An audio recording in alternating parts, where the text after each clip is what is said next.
भक्ति के साथ में ज्ञान का होना बड़ा आवश्यक है। ज्ञान का होना बड़ा आवश्यक है। हम भक्ति तो करते हैं पर ज्ञान नहीं हो। अब शंकर जी पर जल चढ़ाते हैं, शंकर जी पर दूध चढ़ाते हैं, शंकर जी पर घी चढ़ाते हैं, शंकर जी पर दही चढ़ाते हैं, पर इसके पीछे ज्ञान क्या है हम नहीं जानते। एक ऋषि थे, उन ऋषि ने ऐसी तपस्या की हिमालय पर बैठ करके कि इंद्र ने प्रकट होकर के कहा वरदान मांगो क्या चाहिए। ऋषि ने कहा कुछ नहीं चाहिए। फिर तपस्या की, इंद्र फिर प्रकट हो गए, बोले वरदान मांगो क्या चाहिए, नहीं चाहिए कुछ भी। फिर तपस्या की, ब्रह्मा जी गए, उन्होंने कहा वरदान मांगो, बोले नहीं चाहिए। तो देवताओं को थोड़ी घबराहट हुई, कहीं ऐसा तो नहीं हम बार बार वरदान देने के लिए जाते हैं ये मना कर देते हैं। ऐसी प्रवृत्ति कई बार राक्षसों की भी रहती है। हिरण्यकश्यप ने भी ऐसा ही किया था। वो तपस्या पर तपस्या करता गया, कुछ नहीं लेता गया, बार बार उसको वरदान देने का भाव रहा, लेकिन उसने कुछ स्वीकार नहीं किया। एक दिन तप के प्रभाव से अपने आप को इतना बलशाली बना लिया कि तीनों लोगों को अपने वश में कर लिया। तो इंद्र घबरा गए। इंद्र बोले मैं देने जाता हूं, ये लेने से मना कर देते हैं, कहीं ऐसा तो नहीं है ये इतना बलशाली होना चाहता है कि एक दिन ये स्वर्ग लोक आदि सबको अपने वश में कर ले। इनकी तपस्या तोड़वानी पड़ेगी। तब उन्होंने महादेव से जाके कहा, महादेव एक ऋषि हैं, हिमालय पर्वत पर रह के तपस्या करते हैं, आप कैसे भी करके इनका स्थान जो है उसको जला दो। शंकर जी बोले हमसे क्यों करवा रहे हो ये काम। बोले कामदेव परास्त हो गया, बाकी के देवता भी परास्त हो गए, इनकी तपस्या कोई नहीं छुड़वा पाया, बस आप ही हो जो छुड़वा सकते हो। शंकर जी बोले तपस्या छुड़वानी क्यों है, करने दो। नहीं नहीं भगवान, ये इतना बलशाली हो जाएगा, एक दिन देवलोक को अपने वश में कर लेगा, हम सब इसके बल के सामने सूक्ष्म हो जाएंगे, इसकी तपस्या तोड़वानी है। तो देवताओं के बहुत आग्रह पर भोलेनाथ हैं गए, और वो ऋषि तो गए थे वन में, उनका जो आश्रम था शंकर जी ने उसको अंतर ध्यान कर दिया। जब ऋषि लौट करके आए तो अपना आश्रम जब नहीं देखा तो क्रोध में भर करके श्राप दे दिया, जिसने भी मेरा ये आश्रम जलाया है बिना किसी कारण के, मैंने किसी का बुरा तो नहीं किया, मेरे आश्रम की ये दुर्गति जिसने भी की है मैं श्राप देता हूं, उसके संपूर्ण अंग में अग्नि की तरह ज्वाला प्रकट होगी, जलन होने लगेगी। महादेव का अंग ज्वलनशील होने लगा, पसीना पसीना हो गए, लाल पड़ गया पूरा अंग। खूब गंगा जल डाला, खूब जल डाले, लेकिन किसी भी प्रकार से वो अग्नि शांत नहीं हुई। अग्नि नहीं लगी है, लेकिन अंग में ज्वलनशीलता वैसी ही हो रही है जैसे आग लगने वाले को होती है। तब नारायण के पास जब ये बात पहुंची, तब भगवान ने अपनी परम प्रिया कामधेनु माता को भेजा और कहा आप अपने थनों से जाकर के दुग्धाभिषेक करो। जैसे ही कामधेनु मैया ने अपने थनों से दुग्धाभिषेक किया, जहां जहां दुग्ध की बूंदें पड़ी वहां वहां वो अग्नि शांत होती चली गई और महादेव अति प्रसन्न हुए। महादेव ने कहा किसने भेजा कामधेनु तुम्हें? तब उन्होंने बताया आपके आराध्य, आप जिनसे अति प्रेम करते हैं, नारायण ने मुझे भेजा। तब से महादेव ने ये नियम बना दिया, मेरे आराध्य ने मुझ पर दुग्ध चढ़ा करके मुझे प्रसन्न किया, आज के बाद जो भी मुझ पर दुग्ध अभिषेक करेगा, जो भी दुग्ध से बनी सामग्री का अभिषेक करेगा, मैं उस पर इतना प्रसन्न हो जाऊंगा कि उसने मेरे प्रिय नारायण की आज्ञा मानी है, वो जो चाहेगा वो वरदान उसको मैं दिया करूंगा। तब से महादेव पर नित्य दुग्धाभिषेक, घृताभिषेक, दही का अभिषेक आदि आदि किया जाता है। भक्ति के साथ ज्ञान नहीं होगा तो भक्ति प्रसन्न नहीं रहेगी, क्योंकि ज्ञान उनका बेटा है। इसलिए आप जो कुछ भी करते हैं, हनुमान चालीसा का पाठ करते हैं, पहले हनुमान चालीसा का ज्ञान ले लीजिए क्या है। आप विष्णु सहस्त्रनाम का पाठ करते हैं, पहले उसका ज्ञान ले लीजिए। आप दुर्गा सप्तशती का पाठ करते हैं, पहले उसका भावार्थ समझ लीजिए, तभी उसका पाठ करना सहायक होगा। लेकिन हम लोग बिना जाने, बिना ज्ञान के भक्ति करते हैं, इसलिए भक्ति प्रसन्न नहीं रहती। ज्ञान का होना जरूरी है। और भक्ति के दूसरे पुत्र का नाम है वैराग्य। वैराग्य का मतलब क्या है? वैराग्य का मतलब घर छोड़ना नहीं। राग रहित व्यक्ति को वैराग्य कहते हैं। सब लोग ध्यान से सुनिए, इधर देखो। जो राग रहित है उसी को वैराग्य कहते हैं। राग रहित मतलब आपने मुझे माला पहनाई और आपके प्रति मेरा इतना वो हो गया, अब आप चाहे कुछ गलत भी करते हो तो भी मैं आपकी प्रशंसा करता हूं, नहीं नहीं ये तो बहुत अच्छे हैं, ये तो बहुत ऐसे हैं, ये राग है। वैराग्य का मतलब क्या है? तुम चाहे मुझे माला पहनाओ, तुम चाहे मुझे गाली दो, तुम्हारे प्रति मेरी कोई दुर्भावना नहीं और कोई सद्भावना नहीं, मैं एक रस हूं, ये वैराग्य है। हम कथा करते हैं, हमको हजारों लोग प्रेम देते हैं, लेकिन हजारों में से सैकड़ों लोग बुरा भला भी बोलते हैं, लेकिन दोनों के प्रति एक ही भावना रखना, यह वैराग्य है। एकनाथ जी की चर्चा हुई। श्री एकनाथ जी महाराज पर एक मुस्लिम व्यक्ति ने, सबने कथा सुनी है, 108 बार अपने मुख का झूठन थूका, लेकिन एकनाथ जी उसके प्रति सम ही रहे। जो प्रसन्नता माला पहनाने वाले के प्रति एकनाथ जी की रहती थी, वही प्रसन्नता से उसको भी देख रहे थे। इसको वैराग्य कहते हैं। हम लोग ऐसे नहीं हैं।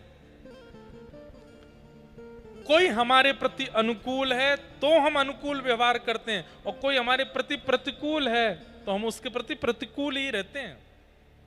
वैरागी व्यक्ति कैसा होता है? अनुकूल प्रतिकूल दोनों के प्रति सम रहे। श्री दत्तात्रेय भगवान के 24 गुरु हैं। श्री दत्त प्रभु ने वैराग्य भाव की स्थापना की, इसलिए उनको दिगंबर कहते। इसलिए आप कभी भी दत्त प्रभु के अनुयायियों से मिलोगे, जैसे हम जय श्री कृष्णा कहते हैं, जय सिया राम बोलते हैं, वो बोलते हैं दिगंबरा। दिगंबरा मतलब आकाश ही जिसके वस्त्र हैं वो दिगंबर। जो कुछ नहीं पहनता, आकाश को ही पहन करके रहे, वो दिगंबर है। आकाश को पहन के रहे, वस्त्र ना पहने, इसका मतलब क्या है? जो किसी के उढ़ावे में ढके ना, सदा मुक्त है, उसको दिगंबर कहते हैं। हम सब मुक्त नहीं, हम सब बंधन में हैं। किसी के ऊपर व्यसनों का बंधन है, कोई व्यसन के बंधन में बंधा हुआ है, किसी के ऊपर संबंधों का बंधन है, किसी के ऊपर धन का बंधन है, किसी के ऊपर यश कीर्ति मान प्रतिष्ठा का बंधन है। हम सब बंधनों में बंधे हैं, मुक्त नहीं है हम लोग। भक्ति क्या करती है? धीरे धीरे धीरे धीरे मुक्त कर देती है। धन नहीं है तो भी कोई दिक्कत नहीं, यश नहीं है तो भी कोई दिक्कत नहीं, अपमान है तो भी कोई दिक्कत नहीं, संबंधी है तो भी कोई दिक्कत नहीं, संबंधी छोड़ के चला गया तो भी कोई दिक्कत नहीं, सब में सम। इसी को वैराग्य कहते हैं। जो मुक्त है वही वैराग्य है। ये भक्ति के दूसरे पुत्र का नाम है। अब ये तो थोड़ा मैंने टिपिकल भाषा में समझा दिया, अब आसान भाषा में समझाऊं। वैराग्य किसको कहते हैं?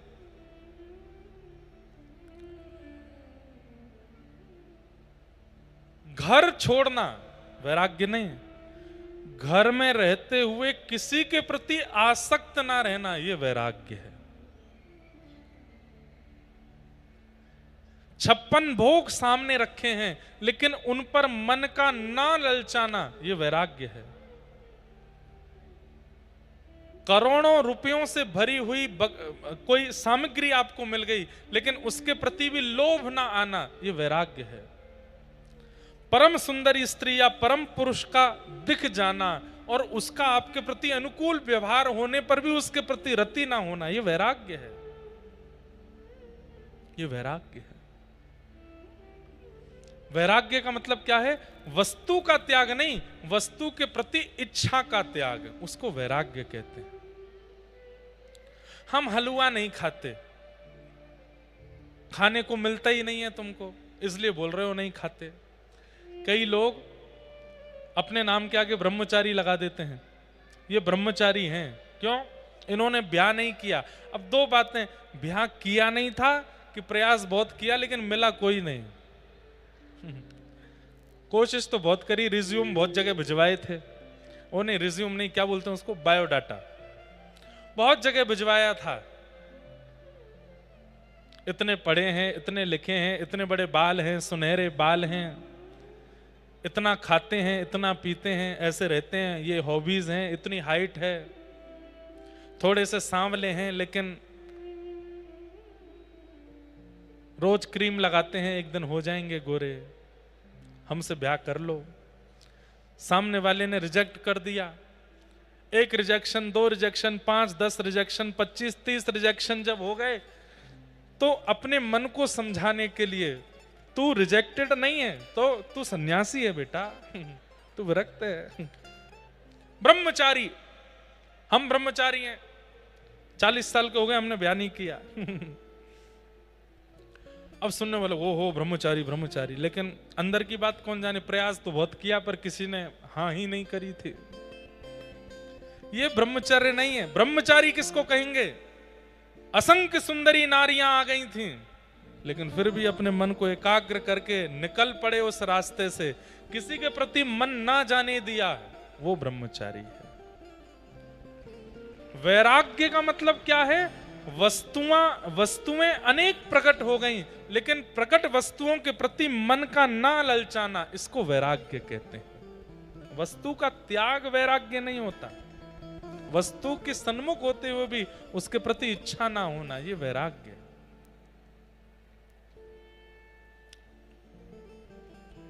ये दो पुत्र हैं भक्ति के, ज्ञान और वैराग्य। ये दोनों वृद्ध हो गए। क्यों? क्योंकि कलयुग के लोगों में भक्ति तो है पर ज्ञान और वैराग्य नहीं है। तब भक्ति महारानी ने नारद जी से कहा, मेरे पुत्रों को युवान बनाने का कोई कार्य बताइए। तब नारद जी महाराज भ्रमण करते करते बद्रीनाथ पहुंचे और वहां जाकर के सनक सनंदन सनातन सनत कुमारों से पूछा, ज्ञान और वैराग्य की वृद्धता दूर कैसे होगी? तब सनत कुमारों ने 5 प्रकार के यज्ञ बताए। उन यज्ञों में सबसे श्रेष्ठ यज्ञ भागवत की कथा बताई। सत्कर्म सूचको नूनम ज्ञान यज्ञ स्मृतो बुधई श्रीमद्भागवतालाप सतु गीत सुखादिभिः। भागवत की कथा में यह सामर्थ्य है कि व्यक्ति के अंदर भक्ति, ज्ञान और वैराग्य तीनों को युवा बना सकती है। इसलिए भागवत की कथा करो। बिना भागवत सुने भी लोगों में भक्ति आ जाती है, लेकिन ज्ञान और वैराग्य भक्ति सहित हृदय में उदित तभी होंगे जब वो भागवत को श्रवण करेगा। इसलिए हे नारद जी, आप ज्ञान वैराग्य की युवा स्थिति के लिए भागवत की कथा करो। तब गंगा जी के तट आनंद वन में सनत कुमार प्रकट हुए और वहां भागवत की कथा हुई। भक्ति महारानी अपने पुत्रों के साथ आई। कथा में प्रविष्ट होते ही ज्ञान वैराग्य युवा हो गए। इसका मतलब क्या है? अगले 7 दिनों में कथा सुनते सुनते अनुभूति होगी कि ज्ञान भी युवा हो जाएगा, वैराग्य भी युवा हो जाएगा। 7 दिन बाद जब कथा विश्राम होगी, उसके बाद वो धीरे धीरे फिर वृद्ध होने लगेंगे। आपको चाहिए कि जो चित्त में ज्ञान वैराग्य युवा हुए हैं वो वृद्ध ना हो, वो युवा ही रहें। एक दिन क्या होगा कि वही युवा ज्ञान वैराग्य भक्ति ठाकुर जी का अनुभव करा देंगे। ठाकुर जी के अनुभव में एक दोष यह भी है कि भक्ति तो चित्त में परिपूर्ण है पर ज्ञान वैराग्य नहीं है। और एक बात कहूं, बहुत ध्यान से इधर देखिए सब लोग। कई बार ज्ञान आने पर अभिमान आता है, कई बार वैराग्य होने पर भी अभिमान आता है। वैराग्य होने पर कैसा अभिमान? अरे मैंने तो ये छोड़ दिया, चुटकियों में छोड़ दिया। मुझे देर नहीं लगी। मैं पहले ये खाता था, पर मेरे को एक बार मेरी पत्नी ने बोला या मेरे गुरुदेव ने बोला या मेरे बेटे ने बोला ये छोड़ दो, एक रात में ही छोड़ दिया, कुछ नहीं हुआ, मुझे कोई असर नहीं हुआ, फिर दोबारा कभी क्रेविंग भी नहीं हुई उस चीज की। अभिमान आ गया। ज्ञान तो आ जाता है, पर ज्ञानी होने का अभिमान भी साथ आता है। वैराग्य तो आता है, पर वैरागी होने का अभिमान आता है। इसका मतलब क्या है? ज्ञान वैराग्य आ गए, भक्ति चली गई। ज्ञान भी रहे, वैराग्य भी रहे और अभिमान ना आए तो समझो कि आपके अंदर भक्ति है। और एक बात, उस व्यक्ति का परिचय क्या है जिसमें ज्ञान, वैराग्य, भक्ति तीनों हैं? भोलापन। वो व्यक्ति भोला होगा, सरल होगा, सहज होगा, सीधा होगा, बहुत ज्यादा चतुराई उसके अंदर नहीं होगी। तो समझ जाओ कि ज्ञान भी अपने जितना होना चाहिए उतना है, वैराग्य भी जितना होना चाहिए उतना है, और भक्ति भी जितनी होनी चाहिए उतना है। भोला है, सरल है। महाराष्ट्र के भक्तों में एक बात देखने में आती है, यहां के भक्तों का चरित्र जब आप देखेंगे, वो भोले बहुत हैं, सरल हैं, सीधे हैं, सहज हैं। इसीलिए विठोबा को बहुत प्रिय हैं, क्योंकि भोले।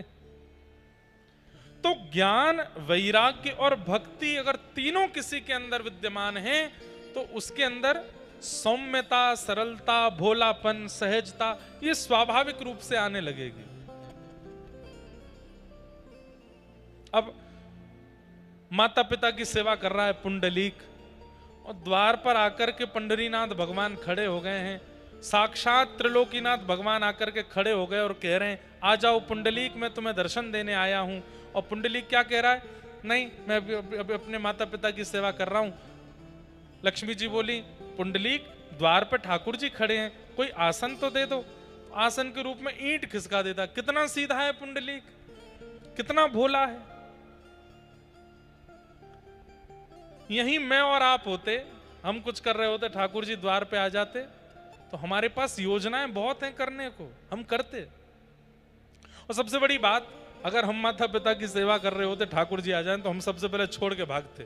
ठाकुर जी आ गए, चलो।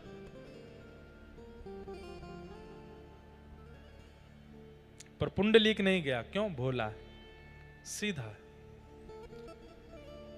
तो इसलिए इन 7 दिनों में ज्ञान, वैराग्य और भक्ति तीनों को चित्त में स्थापित कीजिएगा, और ये देखते रहिएगा कि आप यदि सरल हो, आप यदि सहज हो, आप यदि भोले हो, आपके अंदर चतुराई ज्यादा नहीं है, इसका मतलब जितना ज्ञान होना चाहिए उतना है, जितना वैराग्य होना चाहिए उतना है, जितना भक्ति होनी चाहिए उतनी चित्त में है, तभी आप इतने सरल, सहज और भोले हो।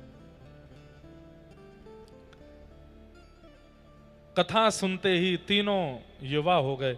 भक्ति सुतौ तौ तरणौ गृहीत्वा प्रेमैक रूपा सहसा विरासीत्। श्री कृष्ण गोविंद हरे मुरारे नाथेति नामानि मुह वदन्ति। भक्ति महारानी ज्ञान वैराग्य के साथ युवा हो गए, और भागवत की कृपा से ज्ञान, वैराग्य, भक्ति सबके चित्त में स्थापित हुई। तो भागवत जी का पहला महात्म क्या है कि भक्ति, ज्ञान, वैराग्य तीनों युवा होते हैं कथा सुनने से। अब भागवत जी के दूसरे महात्म में चलते हैं। बस हम 10-15 मिनट में और कथा कहेंगे। कल से तो कथा का समय नियमित रहेगा, 4, 4:15 से 7। आप सब लोग 3 बजे ही आ जाना। हाँ, गर्मी तो बहुत है बाहर, गर्म, हमारे यहाँ से ज्यादा गर्म है यहाँ पर, लेकिन आप गर्मी सह के आ जाना, ठंडक हम दे देंगे, शीतलता हम दे देंगे खूब। ये हमारा काम है, कथा सुना करके, प्रेम भक्ति सुना करके। अभी तो पहला दिन है, अभी तो धीरे धीरे खूब रस बढ़ेगा। पहले दिन तो पहचान ही होती है, आप मुझे पहचानो, मैं आपको पहचानूं। धीरे धीरे पहचान बढ़ेगी और प्रेम रस प्रकट होगा चित्त से। दूसरी बात बहुत ध्यान से सुनिएगा, नारद जी महाराज ने प्रश्न किया, के विशुद्ध्यन्ति वदन्तु मह्यम सप्ताह यज्ञेन कथामयेन। कथा सुनने से कौन कौन से पाप दूर होते हैं, कृपा करके हमें बताओ। मतलब कौन कौन से पाप करने वाले लोग अगर कथा सुनने आ जाएं तो वो पाप मुक्त हो जाते हैं। तब यहां पर बता रहे हैं, अगर आपसे भी कोई हो गया हो तो समझ लीजिएगा। हाँ, ये मानवा पाप कृतस्तु सर्वदा सदा दुराचार रता विमार्गगा क्रोधाग्निदग्धा कुटिलश्च कामिनः सप्ताह यज्ञेन कलौ पुनन्ति ते। सबसे पहली बात, जिसने अपने जीवन में सारे पाप किए हैं, ये मानवा पाप कृतस्तु सर्वदा, कोई पाप ना छोड़ा हो, अगर वो भी कथा में आकर के बैठ जाए और पहले दिन ही संकल्प ले ले कि हे भागवत जी, मैंने बहुत पाप किए हैं लेकिन मैं अब पवित्र होना चाहता हूं, मैं संकल्प लेता हूं जीवन में दोबारा कभी पाप नहीं करूंगा, बस आप मुझे पवित्र कर दीजिए। आप ये संकल्प ले लीजिए कि मैं दोबारा पाप नहीं करूंगा, और ऐसा संकल्प लेके 7 दिन की कथा सुनो, आज तक जितने पाप बने सब नष्ट हो जाएंगे। एक कथा सुनाऊं। एक ब्राह्मण थे, उनके यहां एक सेवक काम करता था। सब लोग इधर देखो। उस सेवक की मृत्यु हो गई। मृत्यु होने के बाद वो सेवक यमलोक गया, यमदूत बन गया। एक बार वो ब्राह्मण बैठे थे तो 2-4 महीने बाद वो सेवक दिखाई दिया तो ब्राह्मण घबरा गए। उससे बोले, ए तुम तो मेरे यहाँ काम करते थे, वही लड़के हो? बोले हाँ। तुम्हारी तो 4 महीने पहले मृत्यु हो गई, तुम अभी कैसे आ गए? बोले मैं जीवित नहीं हूं, मैं मरने के बाद यमराज जी के लोक में गया और यमराज जी ने मुझको अपना दूत बना लिया है, अब मैं यमदूत बन गया हूं। तो पंडित जी बोले, तुम यमदूत बन गए हो? बोले हाँ। बोले यमदूत कैसे बनते हैं? बोले जब व्यक्ति एक बार पाप करने के बाद मृत्यु के बाद नरक जाता है, फिर पुनर्जन्म लेता है, फिर पाप करके फिर नरक जाता है, फिर जन्म लेता है, फिर पाप करके फिर नरक जाता है, ऐसे 100 बार जो नरक जाता है उसको यमराज जी फिर अवार्ड रूप में अपना दूत बना लेते हैं। बोले तू भाई बार बार आता है, हर जन्म के बाद तेरा यहां आना होता है। अच्छा एक बात सुनिएगा, नरक जाने वाले स्वर्ग जाने वालों का पुनर्जन्म होता है। नरक और स्वर्ग क्यों जाते हैं ये तो सबको पता होगा। मैंने जितने पाप किए उन पापों का दंड भोगने में नरक जाऊंगा, मैंने जितने पुण्य किए उन पुण्यों को भोगने के लिए मैं स्वर्ग जाऊंगा। एक बार मुंबई में कथा चल रही थी तो वहां एक बालक ने मुझसे प्रश्न किया, महाराज जी भगवान गीता में कहते हैं नैनम नैनम छिंदन्ति शस्त्राणि नैनम दहति पावक, आत्मा को कोई काट नहीं सकता, मार नहीं सकता, जला नहीं सकता, भिगो नहीं सकता, ये सब क्रिया शरीर के साथ होती है। शरीर तो जल करके यहीं भस्म हो जाता है, तो फिर नरक में वेदना कौन सहता है? आत्मा को तो वेदना होती नहीं। कितना अच्छा शब्द प्रश्न पूछा ना। तब उसका उत्तर क्या मिला कि व्यक्ति को मृत्यु के बाद में भोग शरीर मिलता है, एक दूसरा शरीर मिलता है जिसका नाम ही है भोग शरीर। उस भोग शरीर को कितना भी मारो पीड़ा होती है लेकिन मरता नहीं है। उस भोग शरीर को बीच से काट दो, दर्द पूरा होगा लेकिन मरोगे नहीं। और वही भोग शरीर जब स्वर्ग में जाता है, कितना भी खिला दो पेट नहीं भरता, कितना भी सुला दो नींद पूरी नहीं होती, कितना भी समय रह ले बूढ़ा नहीं होता, वो भोग शरीर है। तो नरक और स्वर्ग का सबको कॉन्सेप्ट पता है। मैंने जितने पाप इस जन्म में किए उतने पाप वहां गिनती हो रही है, उनको भोगने में जाऊंगा और वो पाप जैसे ही मैं भोग लूंगा फिर यमदूत हमको कहेंगे अब दोबारा जाओ पृथ्वी पे, अच्छे कर्म करना ताकि दोबारा यहाँ आना पड़े, लेकिन मैं आके फिर से बुरे बुरे कर्म कर देता हूँ, फिर से जाना पड़ता है। ऐसी 100 बार जिसके चक्कर लग जाते हैं, फिर यमराज जी कहते हैं भाई तुम बार बार आते हो, अब तुमको सब पता है, कौन सी गली है, कौन सा मोहल्ला है, कहाँ तेल की गर्म कढ़ाई है, कहाँ तलना है, कहाँ पर काटना है, तुमको सब पता है, नरक पूरा तुमने देख लिया है, इसको दूध बनाओ। वो दूध बन जाता है। ब्राह्मण देवता बोले बहुत बढ़िया भैया, तुम हमारे पास क्यों आए हो? बोले मैं तो इसलिए आया हूं कि अभी नगर का वो फलाना आदमी है, उसको लेने आया हूं, मैं उसको लेके जाऊंगा। तो बोले वो आदमी तो अभी मेरे पास बैठा था। बोले हाँ, अभी उसका 5 मिनट और बचे हैं, उसके पेट में दर्द होगा, प्राण निकलेंगे, लेके मैं जाऊंगा उसको। मैंने सोचा अपने ही गांव में जा रहा हूं तो आपसे मिलने आ जाऊं। पंडित जी बोले बड़ी कृपा, भैया एक काम करोगे? बोले क्या? हमको बिना मरे नरक का दर्शन करा सकते हो? व्यक्ति बोला बिना मरे तो संभव नहीं है। बोले एक बार देख लो, तुमने हमारे यहाँ नौकरी करी है, इसका हमको कुछ दे दो, ऐसे एक बार बिना मरे हमको नरक दिखा दो। बोले मैं यमराज जी से पूछूंगा, वैसे तो संभव नहीं है, लेकिन वो आज्ञा करेंगे तो हो सकता है। तो कुछ समय बाद यमराज जी उस दूत से बड़े प्रसन्न हो गए। भाई हम तुम्हारी सेवा से बड़े खुश हैं, तुम्हारा थोड़ा हम अपग्रेड कर रहे हैं, तुमको अपना सेक्रेटरी बना रहे हैं, आ जाओ, कुछ चाहिए तो बताओ। बोले हाँ एक चीज चाहिए। बोले क्या? मैं जब पिछले जन्म में जिन सेठ जी के यहाँ काम करता था, उनसे मेरा बड़ा प्रेम है, मैं कभी कभी मिलने जाता हूँ उनसे, जब पृथ्वी पर जाता हूँ। उन्होंने मुझसे कहा है कि वो बिना मरे नरक देखना चाहते हैं, आपकी आज्ञा हो तो मैं उनको ले आऊं। यमराज जी बोले चलो तुमने मांगा है तो ठीक है, ले आओ उनको, एक बार नरक दर्शन कराओ, सो रहे हैं उठा लाओ। सोते हुए उन ब्राह्मण देवता को वो दूत उठा के ले गया। जैसे आंख खुली तो महाराज विशाल भयंकर नरक, नरक में एक नदी बहती है, उसका नाम है वैतरणी। शास्त्रों में वर्णन है कि उस वैतरणी नदी से इतनी बड़ी दुर्गंध आती है कि कोई व्यक्ति अगर उस दुर्गंध को एक बार सूंघ ले तो उसके प्राण वहीं निकल जाएंगे, लेकिन वहां प्राण नहीं निकलते, सूंघते ही रहना पड़ता है। उस वैतरणी नदी में जल नहीं है तो शरीर से निकलने वाला रक्त, शरीर से निकलने वाला मांस, शरीर से निकलने वाला सफेद मवाद, उसकी नदी है वो।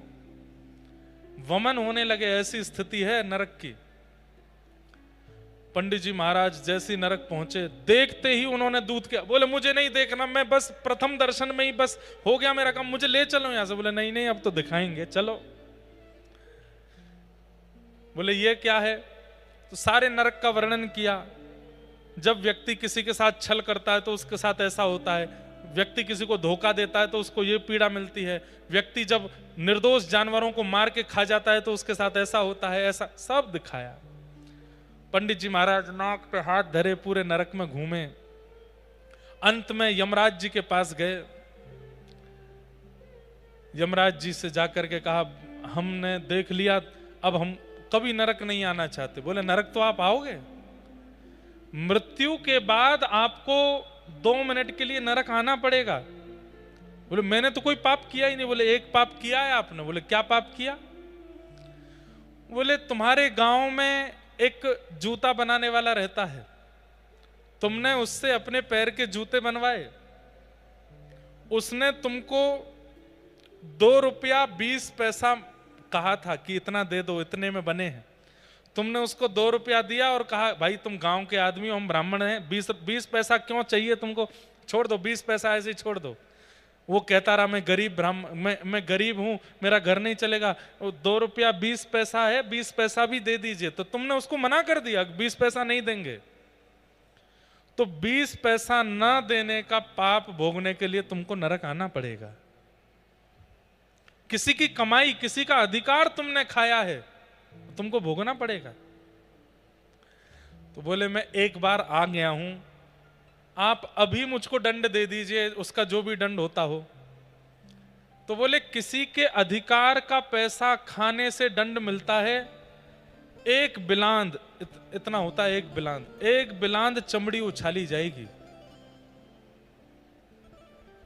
उल्टे हो जाओ, वो ब्राह्मण उल्टे हो गए और यमदूतों ने एक बिलांद चमड़ी उनकी निकाल ली और बहुत वेदना हुई, रक्त निकला। बोले बस अब तुमको नरक नहीं आना पड़ेगा, अब ध्यान रखना लौट के जा रहे हो, अब कोई पाप मत करना नहीं तो आना पड़ेगा। तब यमराज जी से जाते जाते उन ब्राह्मण देवता ने पूछा, कौन लोग नरक नहीं आते, कृपा कर उनके बारे में मुझे बता दो। तो वैसे भागवत जी में इसका श्लोक लिखा है अजामिलोपाख्यान में, लेकिन इस कथा में यमराज जी क्या कहते हैं, जो व्यक्ति नित्य तिलक धारण करता है, जो व्यक्ति नित्य अपने गले में कंठीमाला पहनता है और राम नाम, कृष्ण नाम, राधा नाम, नारायण नाम और गुरु प्रदत्त मंत्र नित्य जाप करता है, एकादशी व्रत का नियम पालन करता है, सत्संग कथा कीर्तन श्रवण करता है, उसको नरक नहीं आना पड़ता।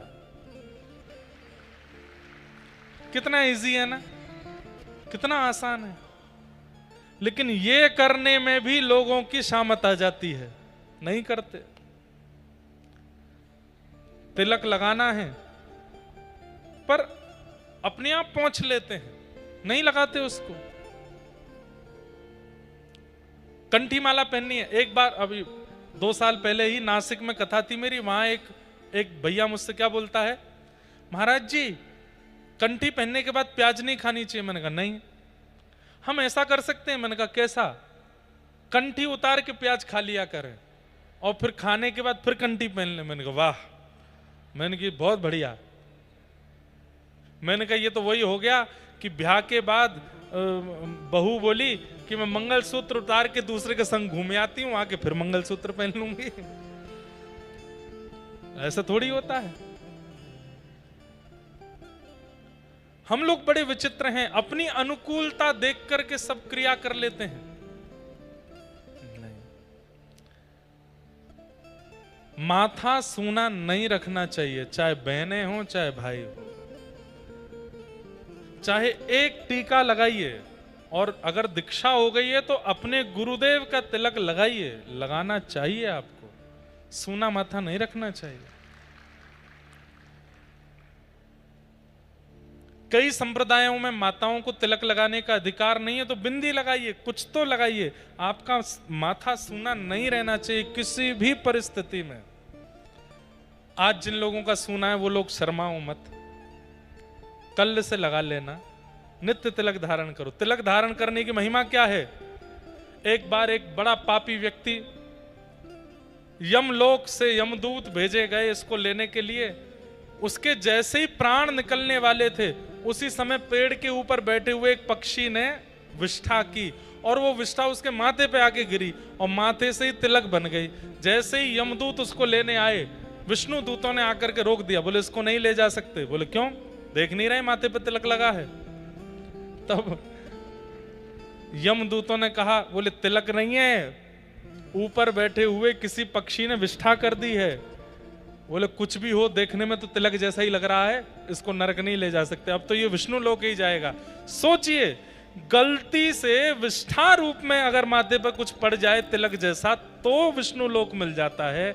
यदि हम नित्य गोपी चंदन हाथ में लेकर के, रोली हाथ में लेकर के, उसमें यमुना जल गंगा जल मिला करके गुरु मंत्र का जाप करते हुए तिलक धारण करते हैं, तो ठाकुर जी के लोक की प्राप्ति कैसे नहीं होगी?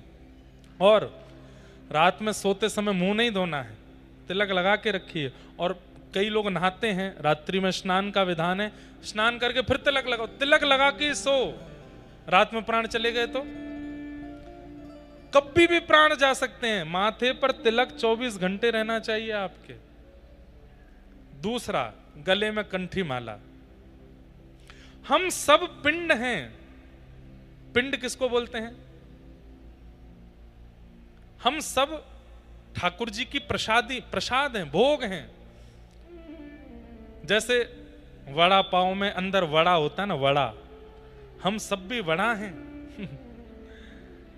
लेकिन ठाकुर जी का एक नियम है कि जैसे वड़ा पाव वाले पाव के साथ वड़ा खाते हैं, ठाकुर जी तुलसी पधरा के वड़ा पाते हैं। हम सब वड़ा हैं। अगर तुलसी नहीं धारण करेंगे तो ठाकुर जी पाएंगे कैसे? नित्य तुलसी पहनो गले में। तिलक लगाओ, तुलसी धारण करो। और तीसरा, ये तो हो गया बाहर का रूप। अब तीसरा भीतर, भीतर क्या करो? बोले मन में ठाकुर जी को बसाओ, बुद्धि में ठाकुर जी को बसाओ और जिह्वा से निरंतर नाम गाते रहो।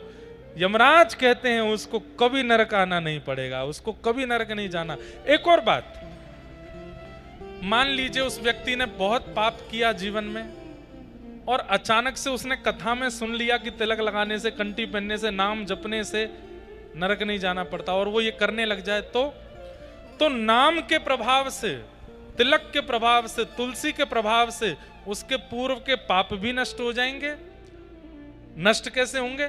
जीते जी ही उसको पाप भोगना पड़ेगा संसार में, यहीं भोग लेगा, यहीं नष्ट कर लेगा, और फिर दोबारा ना करने की स्थिति नाम प्रकट कर देगा कि वो कभी पाप करे ना। इसलिए नाम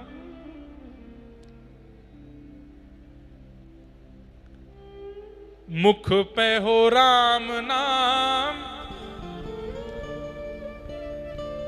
साधु सेवा हाथ में, तू अकेला नहीं प्यारे, राम तेरे साथ में।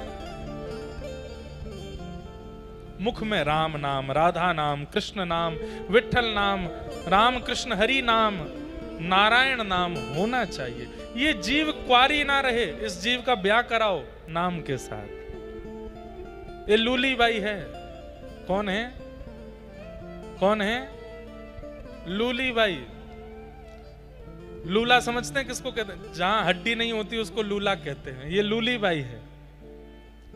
लेकिन आपके शरीर की एक एक हड्डी तोड़वाने की सामर्थ्य इस लूली बाई में है। एक शब्द ऐसा बोल देगी, 3200 दांत रोते हैं, घबराते हैं इस लूली बाई के मारे। क्यों? ये जब बोलती है तो दांत कहते हैं हम तुझे चबा देंगे, हम तुझे काट खाएंगे। बोले चबा के तो दिखाओ। मैं ऐसा शब्द बोलूंगी, सामने वाला एक मुष्टिक प्रहार करेगा, टूट जाओगे तुम। लूली बाई। ये लूली बाई तब तक हमारा अनहित करती है जब तक कुंवारी रहती है। नाम भगवान के साथ इसका ब्याह कर दो, ये लूली बाई फिर आपका कल्याण कर देती है, आपको ठाकुर जी की प्राप्ति करा देती है। तो पाप, ये मानवा पाप कृतस्तु, कितने भी प्रकार के पाप आपने किए हों, कथा में बैठकर के संकल्पित हो जाओ कि मैं दोबारा नहीं करूंगा जीवन में, बस मुझे पवित्र करो। दोबारा करना मत, बस पवित्र आपको कथा कर देगी। अगर दोबारा किया, कथा 7 दिन के बाद आपने फिर वही गलती या फिर वही पाप किया, तो पुराना मल्टीप्लाई इंटू 1 करोड़ होकर के मिलेगा फिर। इसलिए दोबारा पाप करना नहीं। यहां बैठ के अगर कथा सुन ली है तो। आत्मदेव नाम के ब्राह्मण थे, उनके कोई संतान नहीं थी। संत कृपा से एक प्रसाद मिला, अपनी पत्नी को दिया, पत्नी ने नहीं खाया, गैया को खिला दिया। गैया के गर्भ से एक बालक ने जन्म लिया जिनका नाम गोकर्ण हुआ, और पत्नी अपनी सहेली के बालक को ले आई, उसका नाम धुंधुकारी रखा। दोनों बालक बड़े हुए, गोकर्ण पंडित ज्ञानी बने, धुंधुकारी महान दुष्ट हुआ। बालक की दुष्टता से माता पिता ने घर त्याग दिया, मां ने प्राण त्याग दिए। पिताजी को वन में गोकर्ण जी ने ज्ञान उपदेश दिया। तत्पश्चात वो धुंधुकारी की मृत्यु हुई और वो प्रेत बन गया।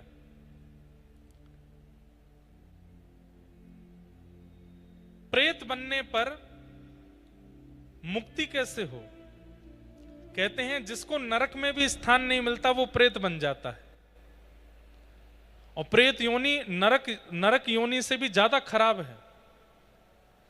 प्रेत योनि के लिए गोकर्ण जी महाराज ने गया में जाके श्राद्ध किया, लेकिन गया श्राद्ध से भी उसके पाप इतने थे कि वो पवित्र नहीं हुआ।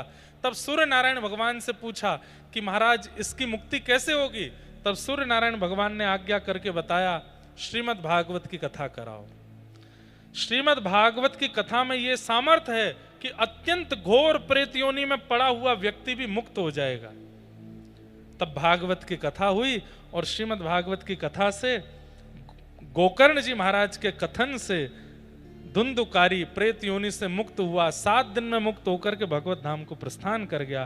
बोलो भागवत महापुराण की। हमें नहीं पता, पर यहाँ अनेक ऐसे जीवात्मा प्रेतात्मा होंगे जो अपनी मुक्ति की याचना कर रहे हैं और इस कथा से वो सब मुक्त हो रहे होंगे। ऐसे भागवत जी के महात्मा को सुनाया गया। उस महात्मा को हम बारंबार प्रणाम करते हैं, बारंबार वंदन करते हैं। बंधुओं, मरे हुओं को मुक्त कर सकती हैं भागवत जी, हम तो जीवित हैं। जीवितों की मुक्ति कैसे नहीं होगी? निश्चित होगी। 7 दिन की ये कथा है। आज प्रथम दिन महात्मा को हम विराम देते हैं और कल से प्रथम स्कंद से चर्चा शुरू करेंगे। आप में से किन्हीं के भी अगर प्रश्न जिज्ञासा होती है, लिख करके हमें मंच पर दिया कीजिए, हम सबको उत्तर देंगे। प्रेम और भाव से प्रथम दिन की कथा को विश्राम देते हैं। 2 मिनट हरि नाम संकीर्तन करें, उसके बाद आरती करते हुए कथा को विश्राम देंगे। मन चल वृंदावन धाम, रटेंगे राधे राधे नाम, मिलेंगे कुंज बिहारी, ओढ़ के कामर कारी, मिलेंगे कुंज बिहारी, ओढ़ के कामर कारी, ओ मिलेंगे कुंज बिहारी, ओढ़ के कामर कारी, मिलेंगे कुंज बिहारी, ओढ़ के ओ मन चल वृंदावन धाम, रटेंगे राधे राधे नाम, मिलेंगे कुंज बिहारी, ओढ़ के कामर कारी, मिलेंगे कुंज बिहारी, ओढ़ के कामर कारी। प्रातः होते हम श्री यमुना जी जाएंगे, हम श्री यमुना जी जाएंगे। प्रातः होते हम श्री यमुना जी जाएंगे, हम श्री यमुना जी जाएंगे। कर स्नान हम जीवन सफल बनाएंगे,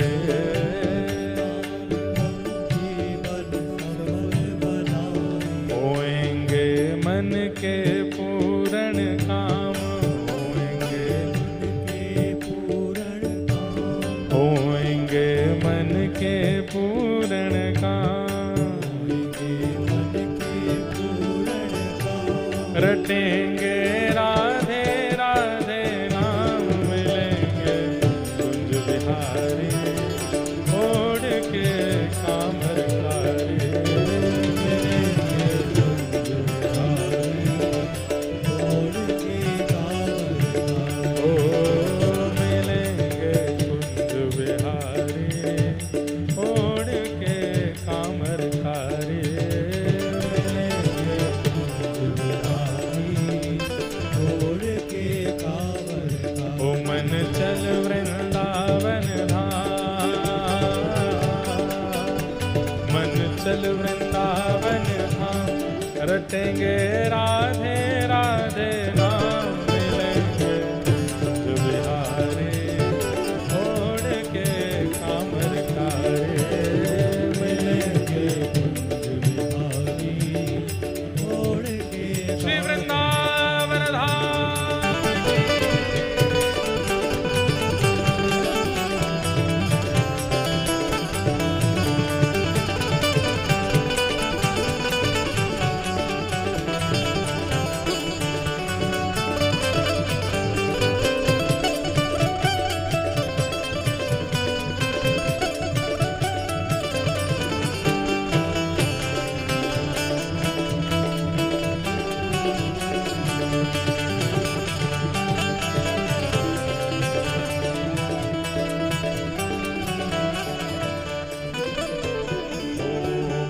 चल वृंदावन धाम, रटेंगे राधे राधे नाम, मिलेंगे कुंज बिहारी,